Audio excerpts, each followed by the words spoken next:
इल्लल्लाह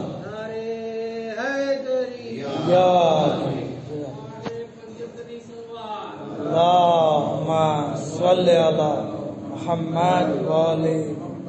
તો માહે રમજાન કે જેની અંદર શું કરવું, એની શું ફજીલત છે, એના બારામાં અલ્લાહના રસૂલે ખુતબો ઇરશાદ ફરમાવ્યો, જેને આપણે ખુતબે શાબાનિયા કહીએ.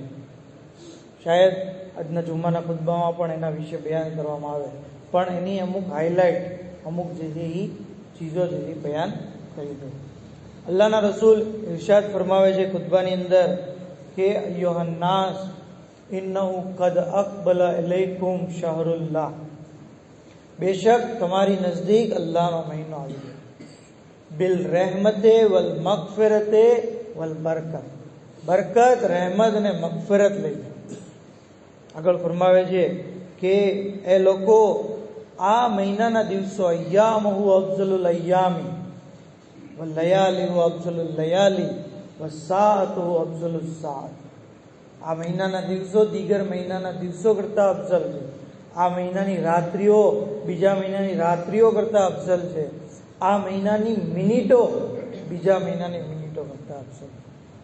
આમાંથી આપણને દર્શી મળે છે કે 30 દિવસ કે 29 દિવસ જે હોય એ આપણે એની એક એક મિનિટને અહેમિયતથી, એવું ન થાય કે ઘણીવાર જોવા મળે છે કે ટાઈમ ઇન્સાન રોજો તો રાખે પણ બાકી જે ટાઈમ વેસ્ટ કરે, ગેમ રમવામાં કે ફિઝુલ વાતો કરવામાં કે ખોટા જે ઉજાગરા કરવામાં. જરૂરી છે કે આની એક એક મિનિટ, એક એક દિવસ, એક એક રાત જે છે એની ફઝીલતને સમજીએ, અને એવી રીતે સમજીએ કે પોસિબલ છે કે આપણો આખરી રમજાન હોય. માણસ જ્યારે કહેવામાં આવે છે કે નમાજને આખરી નમાજ પઢો, એવી રીતે પઢો કે જાણે તમારી આખરી નમાજ હોય, તો એની અંદર ખુશુ અને ખુશુ ઓર આવે. એવી રીતે આ માહે રમઝાનને એમ સમજીએ કે શાયદ આખરી રમઝાન હોય તો એનો એક એક દિવસ, એક એક સમય જે છે એને ઇમ્પોર્ટન્ટ દઈએ. ત્યાં સુધી કે ઇમામ ફરમાવે છે કે માહે રમઝાન ઇબાદતનું મેદાન છે. અને આપણને ખબર છે મેદાનની અંદર શિયા લોકો તો મેદાનમાં અત્યારે ફૂલ એક્ટિવ છે, કે મેદાનમાં જે આગળ પડતો હોય છે, જે વધારે જે પોતાની એનર્જી બતાવે છે એ જીતે છે. એવી રીતે માહે રમઝાન ઇબાદતનું મેદાન છે. વધારે ઇબાદત કરે ઇન્સાન, વધારે કુરાન પડે, વધારે દુઆઓ પડે, વધારે નમાજો પડે, વધારે જે છે એ ઇસ્તિગફાર કરે. ત્યાં સુધી કે આગળ અલ્લાહના રસૂલ ફરમાવે છે કે આ મહિનામાં અલ્લાહે તમને પોતાની ઝિયાફત કરવા માટે બોલાવે છે, અલ્લાહના મહેમાન. વજોઇલતુમ ફીહે અહલિલ કરામત, અલ્લાહ તમને આ મહિનાની અંદર અહેલે કરામત બનાવવા માંગે છે. અનફાસુકુમ, જુઓ કેટલી અજીબો ગરીબ ફઝીલત છે રમજાનની. એક આલિમે દીન, જેનું નામ મને યાદ નથી, એ કહે છે કે માહે રમજાનમાં 21,600 નેકી તો રોજની ફ્રી મળે. કાંઈ ઇન્સાન ન કરે ને તો પણ 21,600. કેવી રીતે? જુઓ શું કીધું, અનફાસકુમ ફીહે તસ્બીહુન, તમારું શ્વાસ લેવું આ મહિનામાં ઇબાદત છે, તસ્બીહ. શ્વાસ તો આપણે લેવાના જ છીએ, અને સાયન્સ પ્રમાણે ઇન્સાન સુધી 24 કલાકમાં 21,600 વાર છે એ શ્વાસ લે. તો આ નેકી, આ તસ્બીહનો સવાબ આમનામ મળે. આ માહે રમજાનની રહેમત છે કે કાંઈ કર્યા વગર ઇન્સાનને નેકી મળે. નૌમકુમ ફીહે ઇબાદતુન, સૂવું તમારા માટે ઇબાદત છે. જો સૂવાનો સવાબ છે. મોમિન કાંઈ ન કરે, ખાલી સૂતો રહીને તો પણ જે એનું ઇબાદત આબિદોમાં લખવામાં આવે. લખવામાં કિતાબમાં છે કે મોમિન જ્યાં સુધી ચૂપ રહે, કોઈની ગીબત ન કરે, ત્યાં સુધી એની ગણતરી ઇબાદત ગુજારોની અંદર કરવામાં આવે છે. વઅમલુકુમ ફીહે મકબૂલુન, આ મહિનામાં તમારો અમલ કબૂલ થશે. દુઆઉકુમ ફીહે મુસ્તજાબુન, તમારી દુઆ મુસ્તજાબ થશે. ફસઅલુલ્લાહ, તો પછી તમે અલ્લાહ પાસે સવાલ કરો. શેનો સવાલ? કે તમને આ મહિનાની અંદર રોજા રાખવાની અને તિલાવતે કુરાન કરવાની તૌફીક મળે. જો આ બે મેઇન કામ છે આ મહિનામાં, રોજા રાખવા અને કુરાનની તિલાવત કરવી. આ ચીજની તૌફીક જે ઇન્સાન એના માટે અલ્લાહ પાસે સવાલ કરે. ત્યાં સુધી કે આ મહિનાની અંદર અલ્લાહના રસૂલ ફરમાવે છે કે એ શખ્સ શકી અને બદબક છે જે અલ્લાહની મગફિરતથી મહેરૂમ છે. કેટલો બધો અલ્લાહ જે માફ કરવા તૈયાર છે આ મહિનામાં. હવે આ મહિનામાં કોઈ અલ્લાહની મગફિરત ન પામે તો પછી સૌથી વધારે બદબક છે. અલ્લાહના રસૂલ આગળ ફરમાવે છે કે તમે આ મહિનાની ભૂખ અને પ્યાસને યાદ કરી કયામતની ભૂખ અને પ્યાસને યાદ કરો. સદકો આપો અને ફકીરો અને મિસ્કીનો પર રહેમ કરો. તમારા બુઢાઓ ઉપર એની ઉપર જે રહેમદિલી કરો, એનો એહતરામ કરો. તમારા બચ્ચાઓ પર રહેમ કરો. રિશ્તેદારોની સાથે સિલે રહેમ કરો. તમારી જબાનની હિફાજત કરો. તમારી આંખોને એ ચીજથી બચાવો જે જોવું હરામ છે. કાનોને એ ચીજ સાંભળવાથી બચાવો જે સાંભળવું હરામ છે. ત્યાં સુધી કે તમે લોકોના યતીમો ઉપર મહેરબાની કરો, લોકો તમારા યતીમો ઉપર જે મહેરબાની કરશે. તૂબુ ઇલલ્લાહ મિન જુનુબિકુમ, તમારા ગુનાહોથી તમે જે તોબા કરો.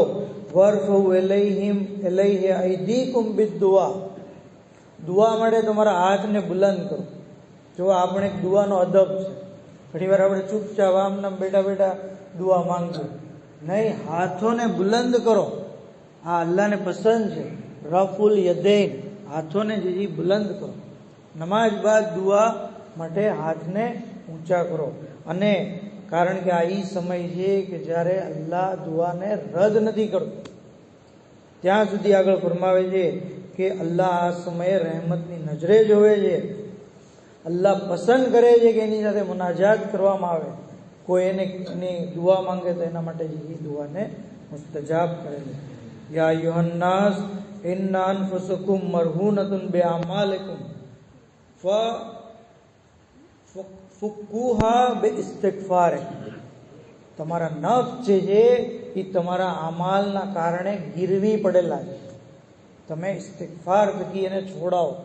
આપણે કોઈ સોનીના ત્યાં આપણા ઘરેણા ગીરવી પડ્યા હોય, એવી રીતે આપણો નફ્સ છે એ આપણા બુરા અમાલના કારણે ગીરવી પડેલો.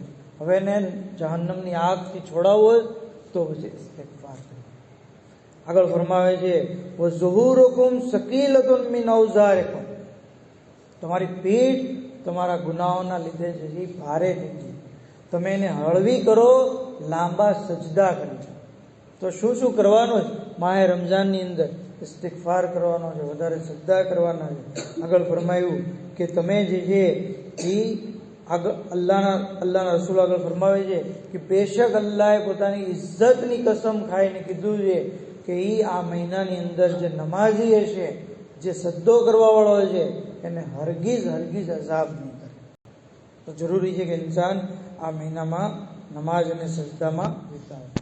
યા અય્યુહન્નાસ મન ફત્તર મિનકુમ સાયમન મોમિનન, જે કોઈ આ મહિનાની અંદર એક મોમિનને ઇફતારી કરાવે, રોજો ઇફતાર કરાવે, તો કાન લહુ બિઝાલિક ઇન્દલ્લાહ ઇત્કુન નસેમતિન, તો એવું છે કે જાણે એક ગુલામને આઝાદ કર્યો, પ્લસ એના અગાઉના ગુનાહો જેથી અલ્લાહ માફ કરી દે.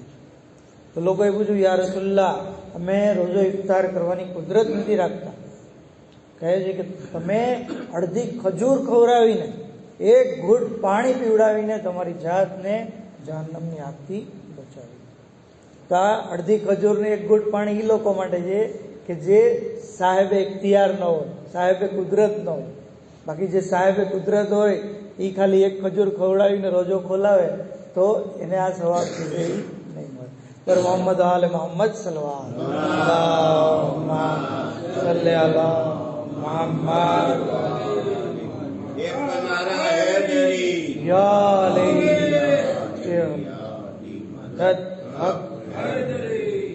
ત્યાં સુધી આગળ ફરમાવે છે કે જે કોઈ આ મહિનાની અંદર પોતાના અખલાકની સુધારણા કરે, પુલે સિરાત ઉપર એવી રીતે પસાર થશે જેવી રીતે વીજળી પસાર થાય, મતલબ આસાની.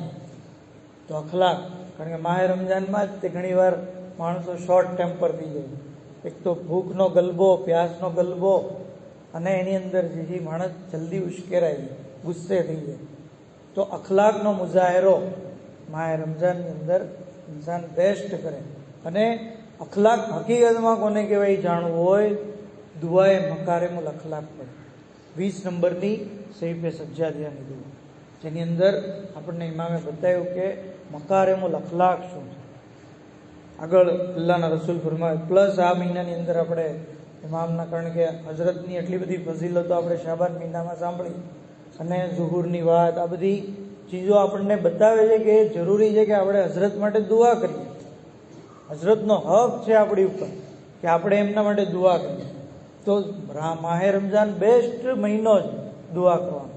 એવું ન થાય કે શાબાનમાં તો આપણે બહુ ઇમામને યાદ કર્યા અને રમઝાન મહિનામાં ભૂલી જઈએ. દુઆ એ ઇફ્તિતાહ નામ જ એનું એટલા માટે પીડ્યું છે. ઇફ્તિતાહનો મતલબ થાય ઓપનિંગ, ઉદ્ઘાટન. માહે રમઝાનની જેટલી દુઆ છે એ તમામ દુઆનું ઉદ્ઘાટન આ દુઆથી થાય છે. પહેલી દુઆ આ પડવાની છે, પછી બીજી બધી દુઆ પડવાની છે. એટલે એનું નામ જે છે ઇફ્તિતાહ રાખવામાં આવ્યું. આયતુલ્લાહ ગુલ પૈગાની સાહેબને પૂછવામાં આવ્યું હતું કે તમારી પાસે જે આટલું બધું ઇલ્મ છે, જેટલું બધું તમારી અઝમત અને ફઝીલત છે, એનો શું સબબ? કહે છે કે એનું 40% ઇલ્મનું કારણ દુઆ ઇફ્તિતાહની પાબંદી છે. ઇન્સાન પાબંદી સાથે આ દુઆને જઈ પડે. જે આ દુઆ પડે છે, ફરિશ્તા એના માટે ઇસ્તિગફાર કરે. એક આપણે ઇસ્તિગફાર કરીએ અને એક ફરિશ્તા કરે, એમાં ઘણો બધો ફેર હોય છે. તો જરૂરી છે કે ઇન્સાન દુઆ ઇફ્તિતાહ પડે. આગળ અલ્લાહના રસૂલ ફરમાવે છે કે આ મહિનાની અંદર કોઈ યતીમનો એહતરામ કરે તો અલ્લાહ એનો એહતરામ કરે. જે આ મહિનાની અંદર સિલે રહેમ કરે તો અલ્લાહ પોતાની રહેમતની સાથે એને જોડી દે છે. અને જે કતે રહેમ કરશે તો અલ્લાહ પોતાની રહેમતથી એને દૂર રાખશે. જે આ મહિનાની અંદર પોતાનું જે કર્જ અદા કરશે, તો કોઈ ફર્જ અદા કરશે, વાજિબાત અદા કરશે, તો એવું છે કે જાણે 70 વાજિબાત અદા કરે. અને જે આ મહિનાની અંદર એક આયતની તિલાવત કરશે તો એવું છે કે દીગર મહિનાઓની અંદર પૂરું કુરાન ખત્મ કરવા થાય. તો સ્કીમ છે, જેવી રીતે ફ્લિપકાર્ટ ને એમેઝોન ને એમાં સ્કીમ આવે છે ને વીકની, એવી રીતે આ અલ્લાહની સ્કીમ. એક આયત ખાલી બિસ્મિલ્લાહિર રહમાનિર રહીમ પડે, એક કુરાન ખત્મ કરવાનું. ખાલી જે યાસીન એમ પડે, એક કુરાન ખત્મ કરવાનું. કુલ હુવલ્લાહ 4 આયતો, 4 આયત, 4 કુરાન ખત્મ કરવાનું. તો આવી રીતે ઇન્સાન વધારેમાં વધારે સ્કીમનો લાભ લે. ત્યાં સુધી કે આખરી વાત કે આ મહિનાની અંદર તમારા માટે જન્નતના દરવાજા ખુલ્લી જાય છે. દુઆ કરો કે તમારી ઉપર બંધ ન થાય. આ મહિનામાં જહન્નમના દરવાજા બંધ કરી દેવામાં આવે છે. દુઆ કરો કે તમારી ઉપર ક્યારેય ખુલ્લે નહીં. આ મહિનામાં શૈતાનને ગિરફ્તાર કરી લેવામાં આવે. દુઆ કરો કે એ ક્યારેય તમારી ઉપર મુસલ્લત ન થાય. એ વખતે અલી અલૈહિસ્સલામ ઊભા થયા, કહે છે કે યા રસૂલલ્લાહ, આ મહિનાનો અફઝલ અમલ શું છે? અફઝલુલ આમાલ ફી હાઝા શહર. એ વખતે અલ્લાહના રસૂલ કહે છે કે યા અબુલ હસન, અફઝલુલ આમાલ ફી હાઝા શહરે અલ વરઉ અન મહારિમિલ્લાહ. આ મહિનાનો સૌથી અફઝલ અમલ, અલ્લાહે જે ચીજ હરામ કરી છે એનાથી દૂરી કર્યા. રોજાનો મકસદ આ છે ને, કુતિબા અલૈકુમુસ સિયામ કમા કુતિબા અલલ લઝીના મિન કબલિકુમ લઅલ્લકુમ તત્તકૂન. તમારી ઉપર રોજા એવી રીતે વાજિબ કરવામાં આવ્યા છે જેવી રીતે અગાઉના લોકો, જેથી તમે મુત્તકી બનો. તકવા, પરહેજગારી, આ ચીજ જે રોજાનો મકસદ છે. આ તકવા, પરહેજગારી માહે રમઝાનનો સૌથી જે અફઝલ તરીન અમલ છે. ત્યાં સુધી કે અલ્લાહના રસૂલ ફરમાવે છે કે જે કોઈ માહે રમઝાનમાં રોજા રાખે, વાજિબ નમાજ એના સમયે પડે, અને પોતાના પેટ અને શર્મગાહને હરામથી બચાવે, જબાનને હરામ કામોથી, હરામ ચીજોથી બચાવે, તો એ ગુનાહોથી એવી રીતે બહાર નીકળી જાય છે જેવી રીતે એક નવું જન્મેલું બાળક. એના પે જાબીરે જ્યારે હદીસ સાંભળી તો કીધું કે કેટલી બધી સરસ હદીસ તમે કીધું કે આની શરતો પણ કેટલી સખત છે. ગુનાહોથી દૂરી, પેટ અને શર્મગાહની હિફાજત, જબાનની હિફાજત, આ ચીજ જે છે ઇન્સાન એની પર પોતાની કેર લે, એની ઉપર જે પોતાની વોચ રાખે કે ક્યાંક જે અલ્લાહની નાફરમાની મારાથી ન થઈ જાય. दुआ करिए परवरदिगार आलम पासे कि खुदावंद आलम बेहक के इमाम ज़माना बेहक के मोहम्मद वाले मोहम्मद अपने सौने माह रमज़ान नी तमाम बरकतों तमाम रहमतों ने मगफरतों जही अता फरमाओ। इलाही बेहक के मोहम्मद वाले मोहम्मद हमारी मुख्तसर इबादत कबूल फरमाओ, हमारा गुनाह ने कबीरा ने सगीरा ने माफ़ फरमाओ। माबूद बेहक के मोहम्मद वाले मोहम्मद दुनिया में ज़ियारत इमाम और आखिरत में शफाअत लबैक नसीब फरमाओ। हज़रत न ज़हूर में ताजील फरमाओ, हज़रत न नासिरों ने अंसारों में हमारा शुमार फरमाओ। जन्नतुल बकी नी तामीर मटे असबाब फराहम फरमाओ। परवरदिगारा बेहक के मोहम्मद वाल मोहम्मद मरहुमीन नी मग़फ़िरत फरमाओ, तमाम बीमारों ने शिफा कुल्ली मरम्मत फरमाओ। इलाही बेहक के मोहम्मद वाल मोहम्मद हमारी तमाम दुआओं ने मुस्तजाब फरमाओ। वाखिर दावाना अनिल हम्दुलिल्लाहि रब्बिल आलमीन।